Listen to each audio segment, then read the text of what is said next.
Hello friends, welcome back. Self education crash course की ओर से आपका स्वागत है। एसएससी एग्ज़ाम को टारगेट करते हुए ये हमारे हिस्ट्री में, जो कि हिस्ट्री में हमारे एक सेक्शन है डिज़ास्टर मैनेजमेंट। तो डिज़ास्टर मैनेजमेंट के कुछ महत्वपूर्ण प्रश्न हैं जो आपके एग्ज़ाम में इसके 2 से 3 प्रश्न हमेशा आते हैं। तो चलिए स्टार्ट करते हैं आज के इस सेशन को। राष्ट्रीय आपदा प्रबंधन प्राधिकरण का पदेन अध्यक्ष कौन होता है? जो नेशनल डिज़ास्टर मैनेजमेंट अथॉरिटी जो होती है उसका जो पदेन अध्यक्ष होता है वो तो कौन होता है? तो वो पदेन अध्यक्ष किसको दिया जाता है? प्रधानमंत्री को दिया जाता है। कौन आपदा प्रबंधन अधिनियम, आपसे यदि पूछा जाता है एग्जाम की आपदा प्रबंधन अधिनियम कब पारित हुआ था, तो ये 2005 में पारित हुआ था। गठित राष्ट्रीय आपदा प्रतिक्रिया का जो संचालन है कौन करता है? तो ये जो आपदा प्रबंधन अधिनियम है, यानी अधिनियम है, तो इसका जो संचालन करता है तो केंद्रीय गृह मंत्री करता है, यानी कि हमारे होम मिनिस्टर। आपदा प्रबंधन अधिनियम 2005 के किस भाग में राज्य के राज्यपाल को स्टेट डिजास्टर मैनेजमेंट अथॉरिटी स्थापित करने का अधिकार है? तो किस भाग या किस धारा के तहत है? तो धारा 14 के तहत जो है स्टेट डिजास्टर मैनेजमेंट अथॉरिटी को स्थापित करने का एक राज्य के राज्यपाल को ये अधिकार है। ये आपदा प्रबंधन अधिनियम 2005 के भाग में साफ साफ लिखा है। आपदा प्रबंधन अधिनियम 2005 के अनुसार राज्य आपदा प्रबंधन प्राधिकरणों में अधिकतम सदस्य कितने हो सकते हैं? तो यानी इसके जो मैक्सिमम मेंबर हो सकते हैं, तो मैक्सिमम मेंबरों की संख्या कितनी होती है? 9। कितने इसके मैक्सिमम मेंबर हो सकते हैं? तो मैक्सिमम मेंबर की संख्या इसमें 9 होती है। राष्ट्रीय आपदा प्रबंधन संस्थान या एनआईडीएम को पहले निम्न में से किस नाम से जाना जाता था? तो नेशनल इंस्टीट्यूट डिजास्टर मैनेजमेंट जो है उसको उससे पहले हम national centre of disaster management के नाम से जानते थे, यानी कि राष्ट्रीय आपदा प्रबंधन केंद्र। यहाँ पे क्या लगा? केंद्र लगा। और उससे पहले हम इसको एक संस्था के नाम से जानते थे, यानी कि इंस्टीट्यूट के नाम से जानते थे। कौन सा प्राधिकरण अपने कार्यों के प्रदर्शन में एसडीएमए का मतलब होता है स्टेट डिजास्टर मैनेजमेंट अथॉरिटी की सहायता करता है? तो एक किसकी सहायता, कौन से प्राधिकरण के तहत? तो राज्य कार्यकारी समिति के तहत, यानी कि स्टेट एग्जीक्यूटिव कमेटी के तहत ये कार्य करता है। विश्व की सबसे यानी विश्व की सबसे प्राकृतिक आपदाओं में से एक बांग्लादेश में आया चक्रवात। ऐसा कहा जाता है कि 3 लाख लोग अपनी जान गंवा चुके थे। तो बांग्लादेश तब पूर्वी पाकिस्तान के आपदा, तो ये जब बांग्लादेश में ये आपदा आई थी, एक प्राकृतिक आपदा थी जिसमें 3 लाख लोगों की मतलब जान चली गई थी। तो पाकिस्तान क्या बांग्लादेश कब बना था? 1971 है। तो ये जब क्या बांग्लादेश को हम पूर्वी पाकिस्तान के नाम से जानते थे, तो ये घटना कब हुई? तो ये घटना जो हुई थी 1970 में हुई थी। नेशनल इंस्टीट्यूट, कौन सा? National institute of disaster management है, तो ये कहाँ है? तो ये न्यू दिल्ली के अंदर विक्रम नगर में स्थित है। इसकी स्थापना कब हुई थी? इसकी 1995 में इसकी स्थापना हुई थी। National institute of disaster management को हेड कौन करता है? तो इसको हेड करते हैं हमारे सेंट्रल होम मिनिस्टर, इसको हेड करते हैं। निम्न में से कौन सा आपदा के बाद का उपाय है? तो आपदा के जो बाद का उपाय होता है तो यानी रिकंस्ट्रक्शन होता है, यानी कि पुनर्निर्माण।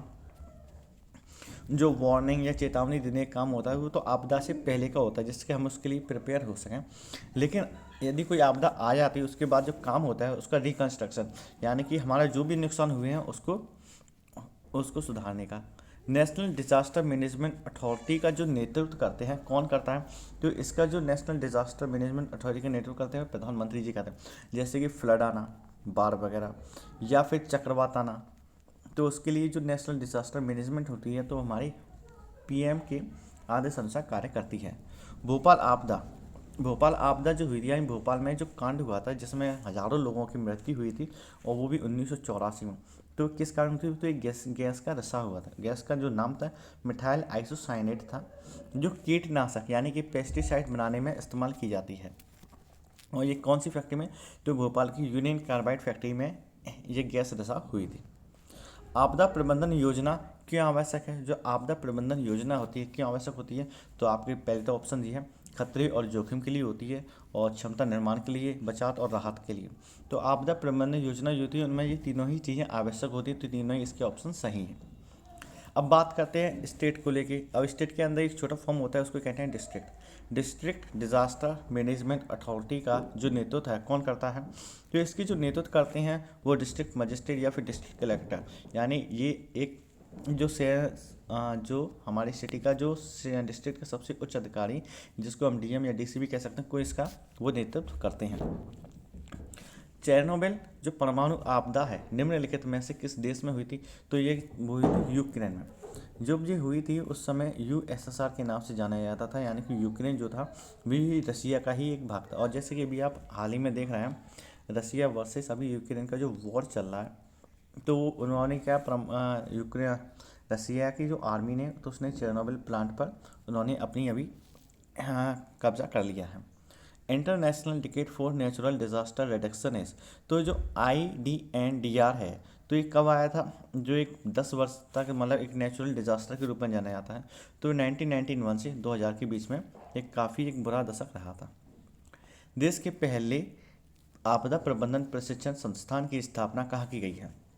जो देश का पहला है यानी नेचुरल डिज़ास्टर मैनेजमेंट, जो इसका प्रशिक्षण यानी जो इसकी ट्रेनिंग की स्थापना की गई वो लातूर कहाँ पे? ये महाराष्ट्र में है, महाराष्ट्र के अंदर, तो वहाँ पे इसकी स्थापना की गई है। राष्ट्रीय आपदा प्रबंधन प्राधिकरण का जो गठन है प्रारंभ में डैश के रूप में जाना जाता। तो प्रारंभ में हमें किसके रूप में? तो प्रारंभ में हमने इसको एक कार्यकारी निकाय के रूप में इसका गठन किया था, यानी कि एक एग्जीक्यूटिव बॉडी के तौर पर इसका निर्माण किया गया था। आपदाओं के लिए योजना बनाने का जो प्राथमिक लक्ष्य है किसे कम करना है? जब आपदाओं के लिए जो हम योजना या कोई प्लानिंग बनाते हैं तो हमारा जो लक्ष्य होता है कि जो हमारी जो नुकसान हो रहा है या हमारी जो डैमेज हो रहा है वो कम से कम हो। जैसे कि हमें पता है कि हमारा जो चक्रवात आ रहे हैं तो हमेशा तटीय क्षेत्रों में आते हैं, और हमें पता है जैसे ओखी हुआ या कुछ ऐसी तूफान हुए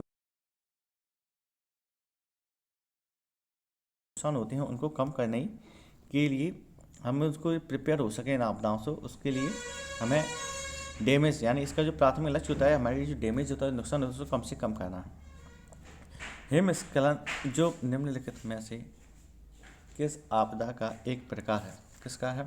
हिमस्खलन जो होती है यानी कि पहाड़ों से जो हिमस्खलन होता है वो एक टेरेस्ट्रियल यानी कि स्थायी जो होते हैं उसके लिए एक प्राकृतिक प्रकार है। कौन एक प्राकृतिक आपदा के रूप में नहीं मानी जाती है? तो प्राकृतिक आपदा जैसे कि न्यूक्लियर ब्लास्ट, मान लो कोई मिसाइल लॉन्च हुई है तो ये प्राकृतिक आपदा नहीं होती, ये मेन मेड वो होती है ये, तो ये प्राकृतिक आपदा नहीं है। राष्ट्रीय आपदा प्रबंधन प्राधिकरण का जो पदेन अध्यक्ष होता है कौन होता है? यानी कि नेशनल डिजास्टर मैनेजमेंट, यानी कि उसका जो सबसे हेड होता है वो कौन होता है? हमारे प्राइम मिनिस्टर होते हैं। राज्य आपदा प्रबंधन विभाग निम्नलिखित में से किस विभाग के अधीन कार्य करता है? तो ये जो राज्य जो state disaster management authority department जो होता है वो रेवेन्यू डिपार्टमेंट के अधीन क्या करता है? कार्य करता है। पश्चिम बंगाल में कोयला खदान आपदाएं किसके कारण आती रहती हैं? जो पश्चिम बंगाल में जैसे कि जो कोयले की खदानें होती हैं वहाँ पे मैक्सिमम क्या कौन सी आपदाएं? तो फ्लड, बाढ़। तो अक्सर हम देखते हैं कोई फिल्मों में भी, तो वहाँ पे क्या कोयले की जो खदान होती है पानी बहुत जल्दी बढ़ता है क्योंकि उसमें फ्लडेड यानी कि कहीं से भी पानी का लीकेज मिलता है तो बहुत जल्दी से इसमें समस्या आती है, तो ये आपदा देखी जाती हैं। आपदा प्रबंधन अधिनियम 2005 संसद द्वारा पारित होने पर निम्नलिखित में से कौन प्रधानमंत्री था? जब ये 2005 में पारित हुआ था तो 2005 में इंडिया के जो प्राइम मिनिस्टर थे तो वो कौन थे? वो उस टाइम पर मनमोहन सिंह जी थे इंडिया के प्राइम मिनिस्टर, जब ये आपदा प्रबंधन अधिनियम पारित हुआ था। भारत के लिए राष्ट्रीय आपदा प्रबंधन केंद्र आपदा और अन्य जो आपातकालीन स्थितियों को संभालने के लिए किस देश द्वारा स्थापित की गई? तो हमने किस देश को देख के हमने स्थितियाँ अपने देश में भी लागू की? तो ये रशिया को देख के, क्योंकि रशिया भी इस तरह की नीतियों का यूज़ करता है। किस पेड़ को ग्रीन गोल्ड के नाम से जाना जाता है लेकिन वह एक पारिस्थितिकीय आपदा है? कौन है? तो हमें उसको नीलगिरी यानी यूकेलिप्टस को हम ग्रीन गोल्ड के नाम से जानते हैं। जो श्री कृष्णा लोक प्रशासन संस्था है ने किस प्राकृतिक आपदा से निपटने के लिए एक विशेष प्रशिक्षण मापांक तैयार किया है? तो नॉर्मली हम देखते हैं जो श्री कृष्ण लोक प्रशासन है यूरोपीय कंट्री मैक्सिमम क्या होती है जो बिजली वगैरह होती है उससे लाखों ना कि यूरोप में बल्कि इंडिया में भी लाखों हजारों लोग बिजली गिरने के कारण मारे जाते हैं या जैसी घटनाएं होती रहती हैं। तो श्री कृष्णा ने मापांक तैयार किया किसके लिए? बिजली के लिए। भारतीय नौसेना ने किस देश में आपदा राहत के लिए ऑपरेशन वेनिला शुरू किया था? जो इंडियन नेवी ने तो मतलब जो ऑपरेशन उन्होंने वेनिला शुरू किया था किस देश की आपदा राहत के लिए किया था, तो मेडागास्कर के लिए।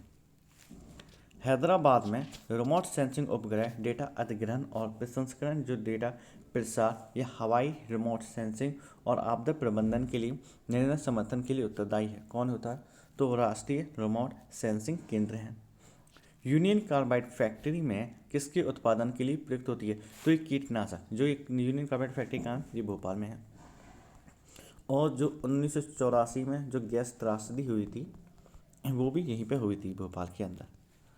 नंबर आपातकालीन जो आपदाओं के लिए है, यानी जो हम हेल्पलाइन नंबर जो जारी करते हैं जब कोई भी आपातकालीन स्थिति बनती है और जहाँ पे हमने एनडीआरएफ को भेजना होता है, तो हम कौन सा इस्तेमाल करते हैं, तो 108 के नंबर को यूज़ किया जाता है। उड़ीसा अक्सर डैश के कारण प्राकृतिक आपदाओं का सामना करता है। तो मैक्सिमम जो प्राकृतिक आपदा आते हैं, या साइक्लोन हुआ, ओखी हुआ, या कोई भी चक्रवात हुआ, तो मैक्सिमम कहाँ पे आते हैं, उड़ीसा के अंदर जाते हैं। तो यहाँ क्या क्या किसका सामना करता है उड़ीसा अक्सर, तो ये चक्रवात का सामना करता है।